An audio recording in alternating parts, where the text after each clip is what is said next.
Welcome, everyone. We're on the page, and I'm your host, Jen Mulvihill. This episode, we have a fantastic guest who is a personal inspiration of mine. She is a New York Times best-selling author for her Anna Pigeon series.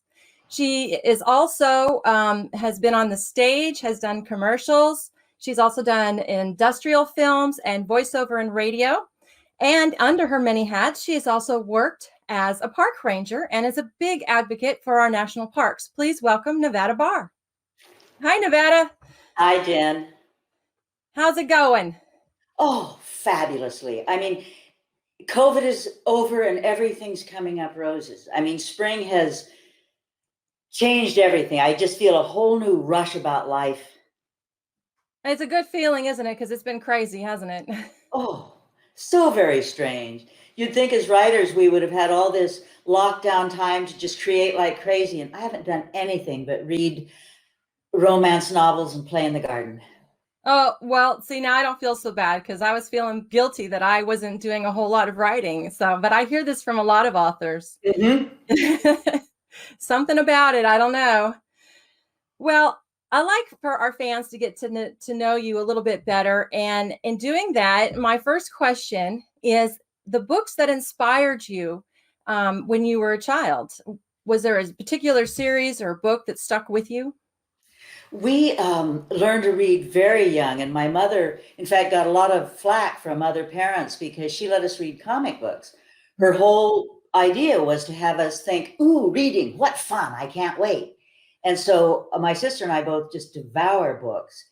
And I of course got stuck on the classics. So we started with, Anne of Green Gables and all of those marvelous children's books. And I did a summer of Nancy Drew, of course, read all of her books. And as I got older, I really got into Jane Austen and Charles Dickens. I was 14, 15, 16 years old.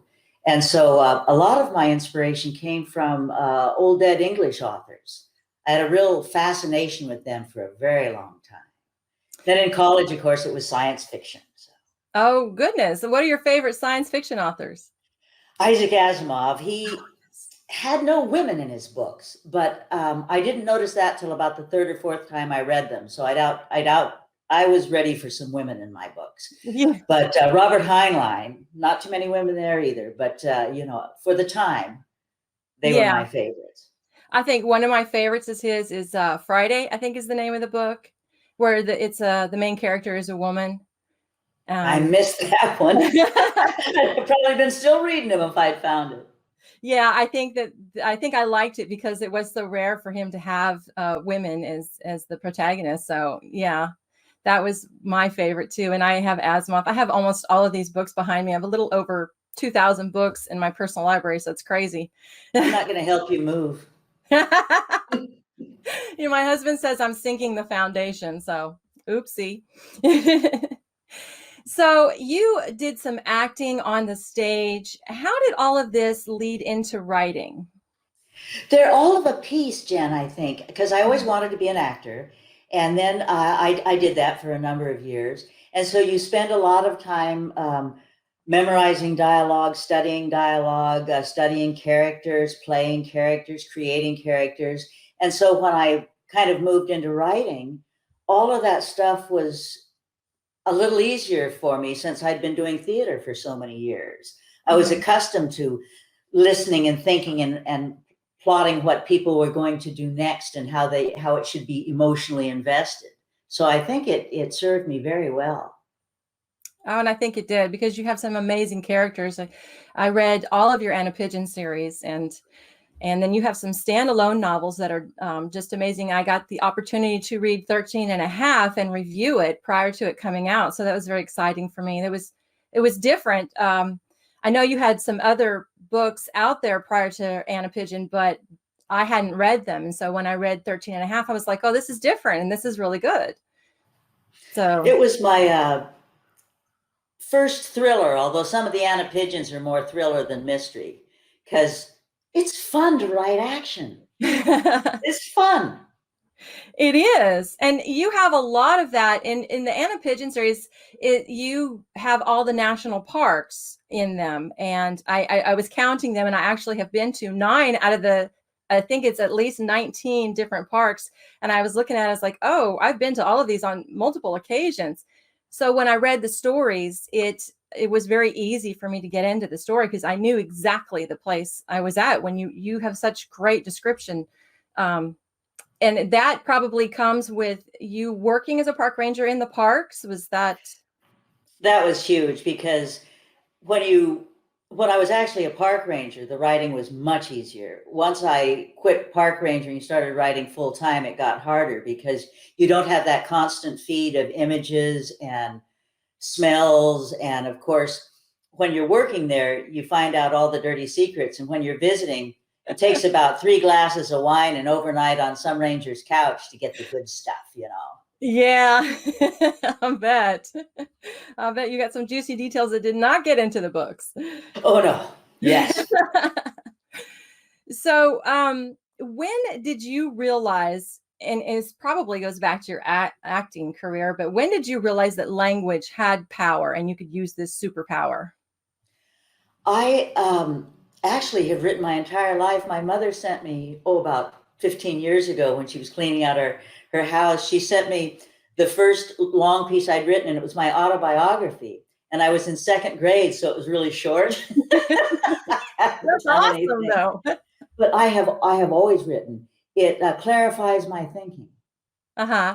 You know, And you find and that relaxing to write and well, it just is just. It used to be, things have changed a great deal, you know, in the last 10 or 12 years or something. But it used to be that I just wrote the way other people chewed their nails or ate popcorn.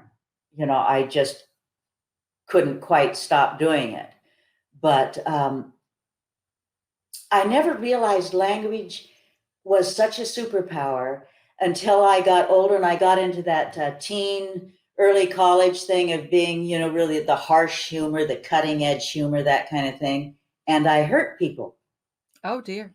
And, you know, because you have, you know, if you're going to do that skewering wit thing, you're going to hurt people. And it took me a few years before I realized that language is a serious thing. You can't muck around with it. Mm-hmm. Yeah, I think we learn that at an early age, and it reflects in our writing because then we have to think about it and be more careful about what we write. Mm-hmm. Yeah, it's very reflective in that. So you wrote a book called Bittersweet. Mm-hmm. And you say on your website, which is an amazing website, by the way, I have to say, I think it totally reflects your personality. It's fabulous. But you I'll said tell my sister, she designs and runs it. oh, And okay. it is in the archives of the National Library as a quintessential website. She's Really? just really good. Yeah. Oh, I need to hire her for mine now. But you talked about Bittersweet as being your favorite book. Why is that?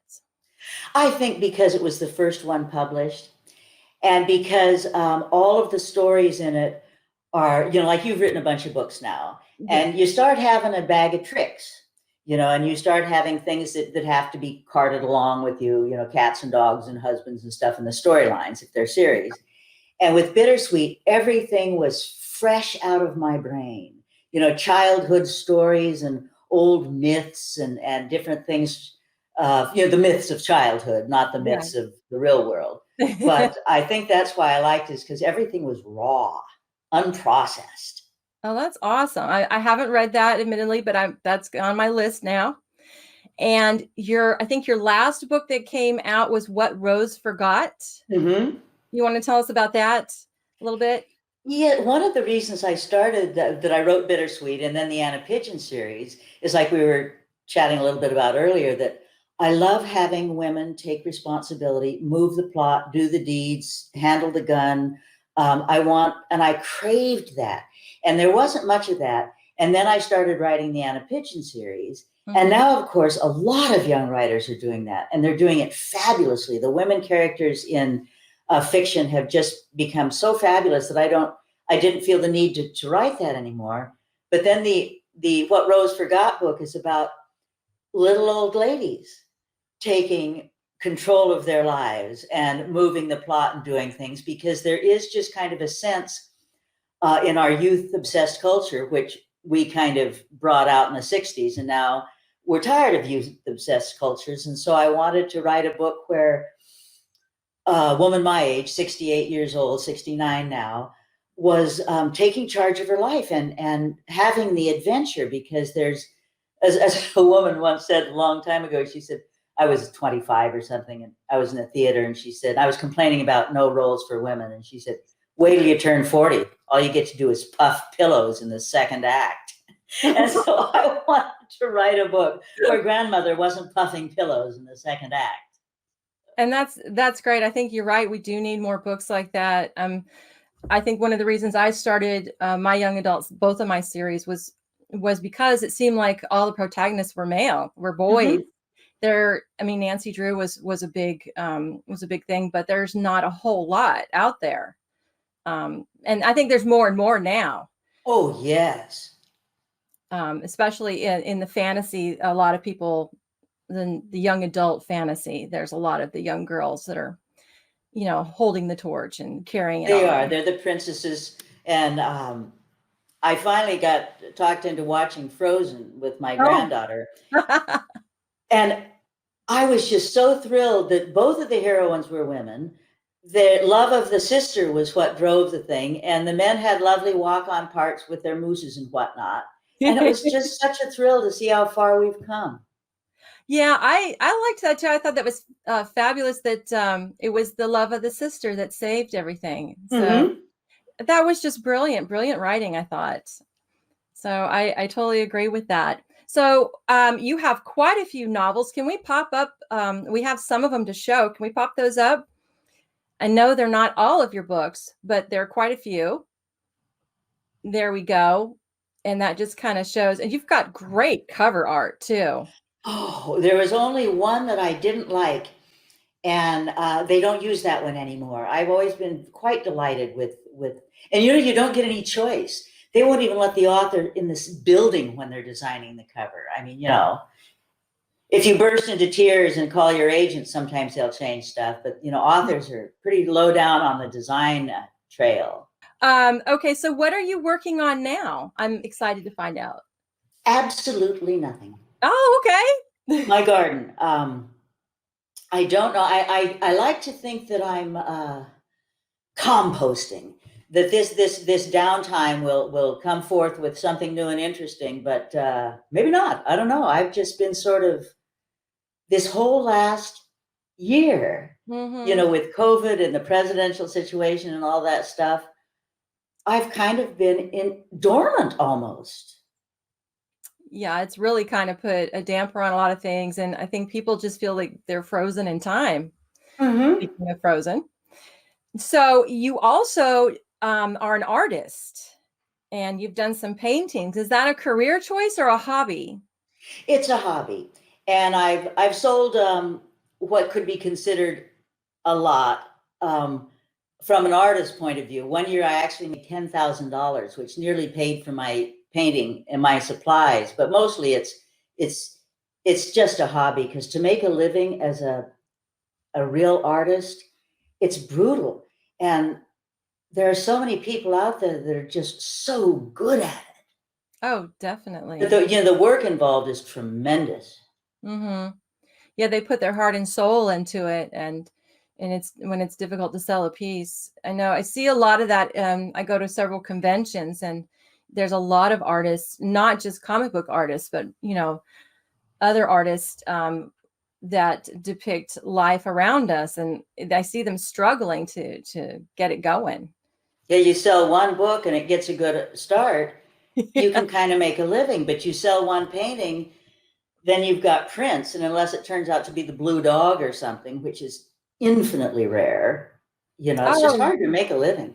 It is.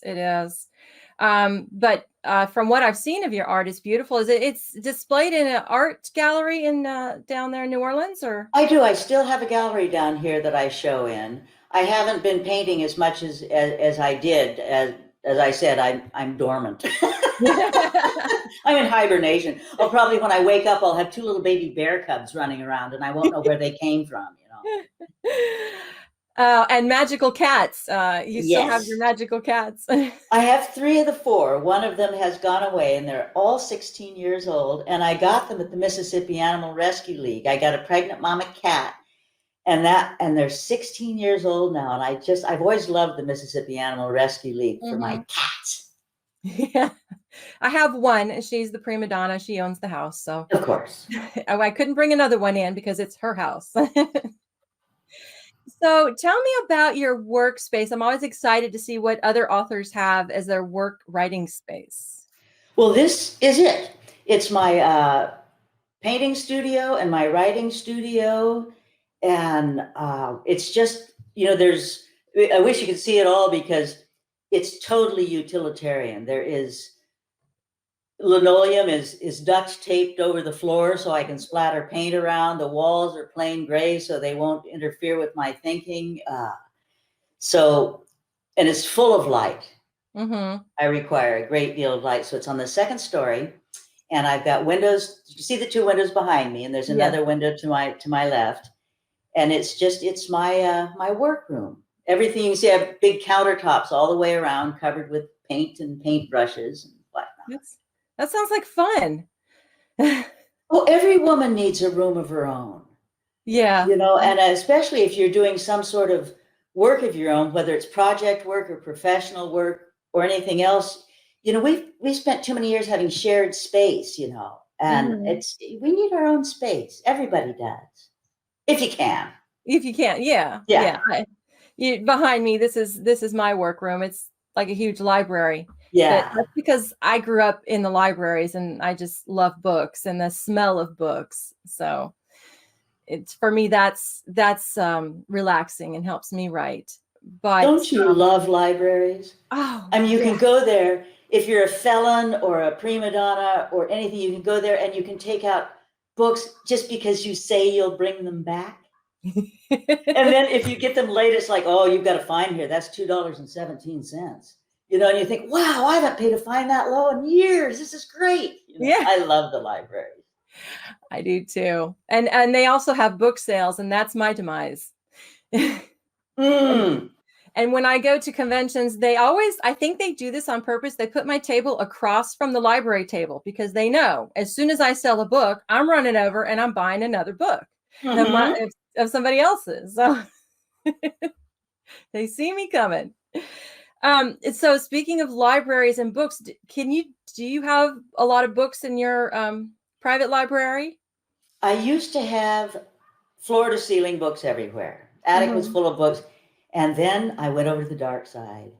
I got talked into buying a Kindle, and I loved it because I can take 280 books on the plane with me. And it used to be I would have at least 3 hardcovers in my suitcase in case one didn't pan out.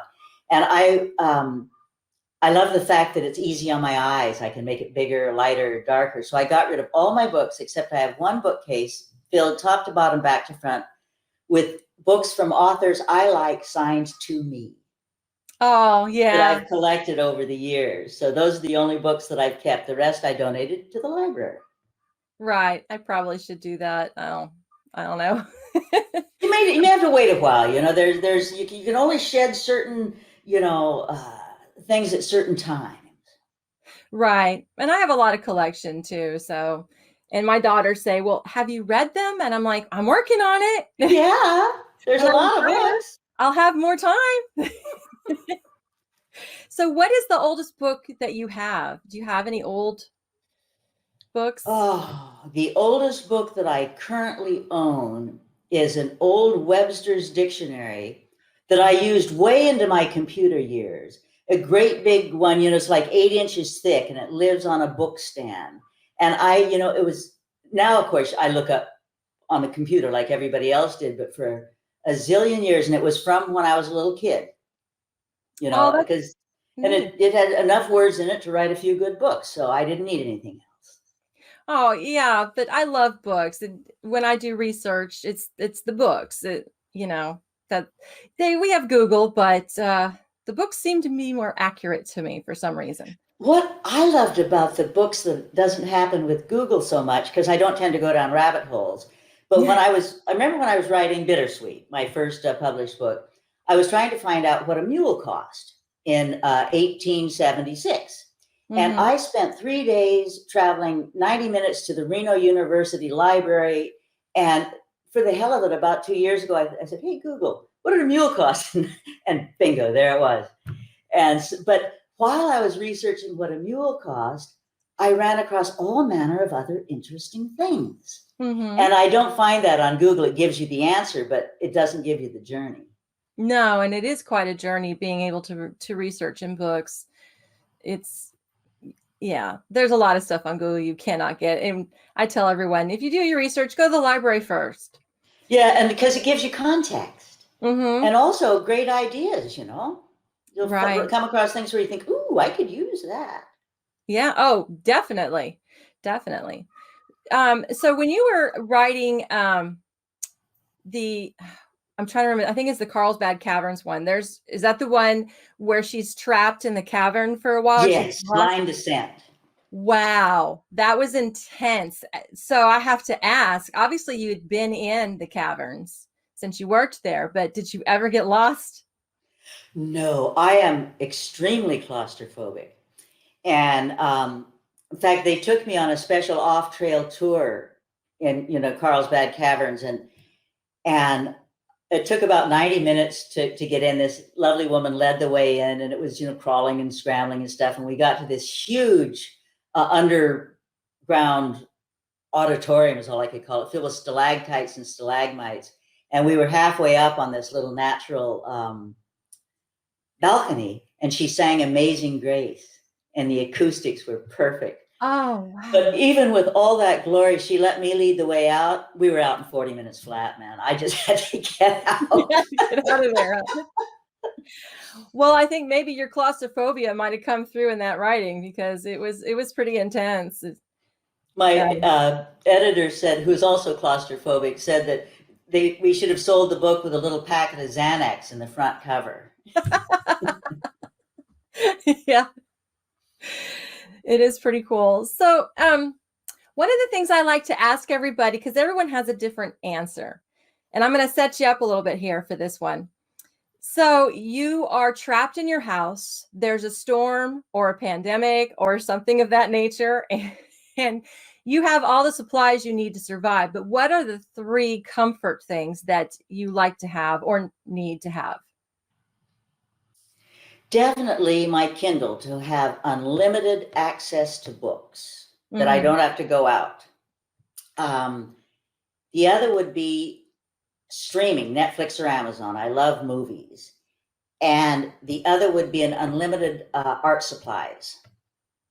Oh, nice. So you could paint, and you'd be Paint quite and content. draw and all that stuff, yeah.